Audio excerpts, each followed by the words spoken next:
Recentemente tivemos a conclusão da série do Loki no universo cinematográfico da Marvel, e com ela tivemos o ápice da evolução do personagem, tanto na questão de escrita quanto na questão de poder em si. Mas o que muitas pessoas que não acompanham as HQs podem não saber é em que versão do personagem esse Loki foi inspirado para ser adaptado nessa série. Então, se quiserem entender e conhecer melhor sobre, continuem nesse vídeo. Vamos falar sobre a jornada do Loki, de Deus da mentira a Deus das histórias.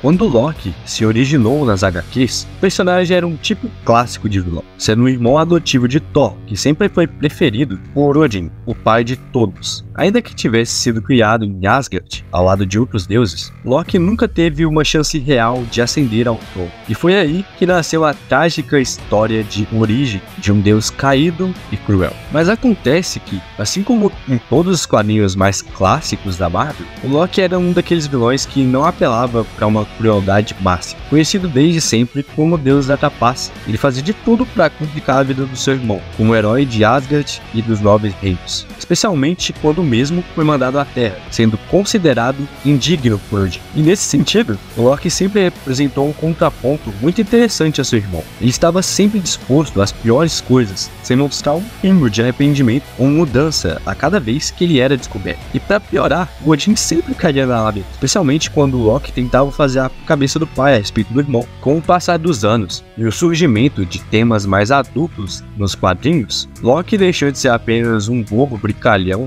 e realmente se transformou em um cérebro criminoso por trás de todas as aventuras de Thor. Ele não apenas cometeu crimes horríveis, como ele também se aliou a vilões perigosos, como Incantor, Executor, Dormammu e os Mestres do Terror, entre vários outros, enquanto ele tentava pôr um fim à vida do seu irmão, que tanto ele odiava. Infelizmente, sem que ele desse conta, ele também cumpria um papel para formar uma das maiores equipes da Marvel e de todos os tempos. Até porque, se não fossem pelas suas ações, os Vingadores jamais teriam se reunido. Apesar de suas ações malignas, Loki sempre teve um papel importante para desempenhar nessas histórias. Tudo isso enquanto o Ragnarok ainda não chegava até Asgard. Porém, mesmo tentando evitá-lo a todo custo, o Loki teve que passar pelo Ragnarok. Quem conhece a mitologia dos nórdicos sabe que esse evento representa o fim de um ciclo e o começo de outro para Asgard. O deus da trapaça tem um importante papel a desempenhar, já que ele matou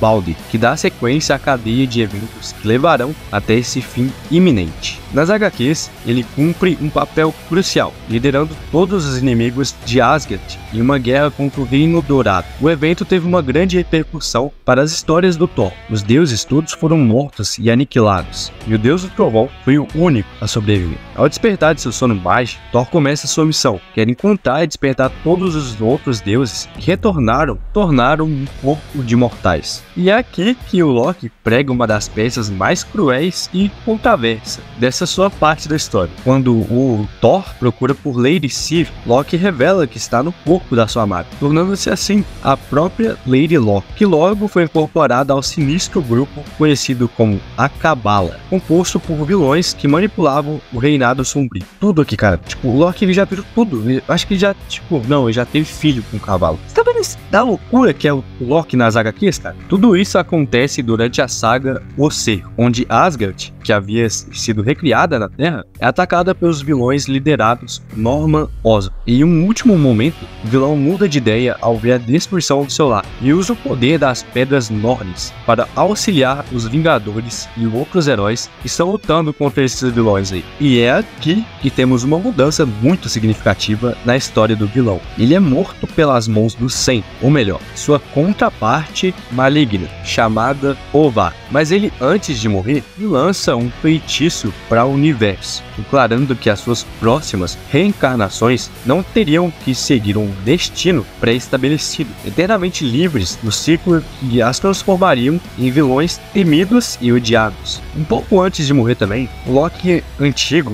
havia convencido sua filha Hela, sim, a Hela, a remover seu nome do livro de Hel, um registro de todos que morreram ou deveriam morrer nos reinos de Asgard. Dessa forma, ele nunca morreria de verdade verdade, gênio pra caramba, e sempre retornaria de alguma forma. Graças a esse feitiço, cada nova versão seria diferente da anterior, o que só contribuiu para o nascimento do famoso Kid Loki, e que foi uma versão muito aclamada na série do Loki mesmo agora. Porém, essa versão das HQs ainda não tinha nenhuma memória ou ideia a respeito de sua própria identidade. Ele vagava pelas ruas da França, um pedinte e ladrão, adotando o nome de Serruri.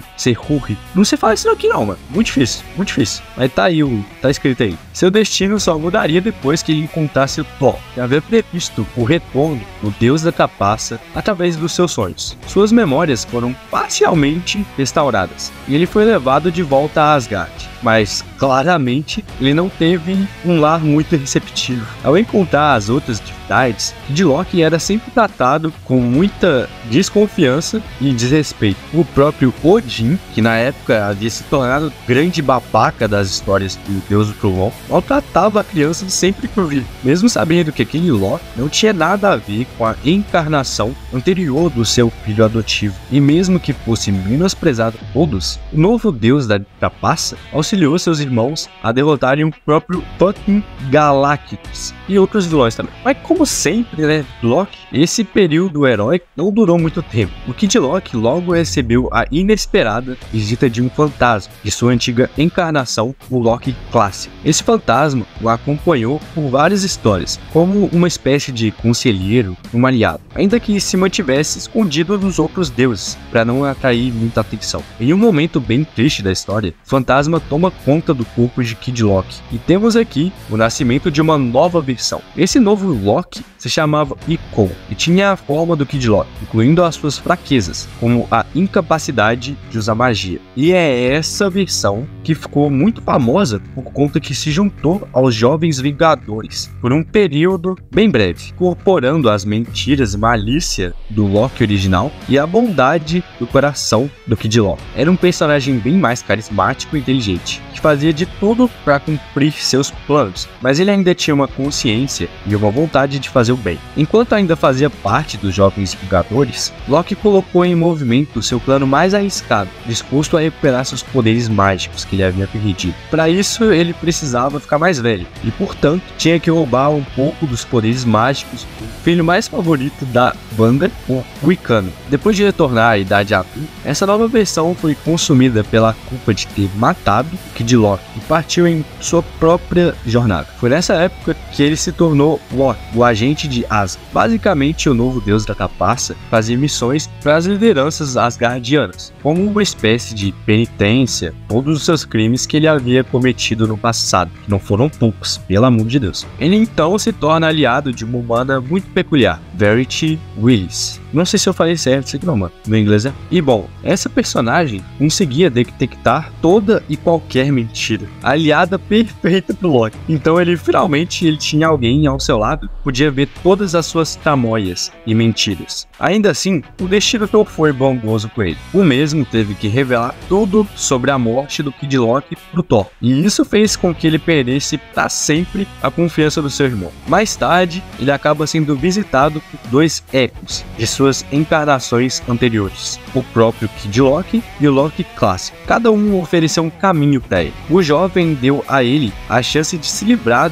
do seu passado para sempre, enquanto o velho o deu a chance de se tornar o deus da mentira novamente. E é aqui onde tivemos o momento mais glorioso da história do personagem das HQs. Sem saber o que escolher, o Loki opta por uma terceira opção. Ao perceber que mentiras nada mais são histórias e que ele poderia contar novas histórias para corrigir os erros do seu passado. Assim, ele deixa de ser o deus da trapaça e se torna o deus das histórias, quebrando de vez as correntes que o aprisionavam e o tornavam um vilão. Porém, como sempre tem isso nas HQs, o personagem está lentamente voltando ao mesmo ciclo de sempre, deixando de lado seu papel como deus das histórias e voltando ao posto de deus da trapaça. Mas esperamos grandemente que agora, no universo cinematográfico da Marvel, o CM, o personagem possa se manter nesse posto onde ele se encontra, visto que é o ápice da evolução do personagem, que deve ser mantida e bem aproveitado. Você curtiu essa história do Loki? Você achou legal a gente ter trazido isso aqui pro canal? Comenta aqui pra gente, porque a gente tá pensando em fazer mais sobre o universo da Marvel, né? Fazer mais sobre o Loki, o Thor, o Odin seria interessante também. Então se vocês quiserem, comentem aí abaixo pra gente saber, tá bom?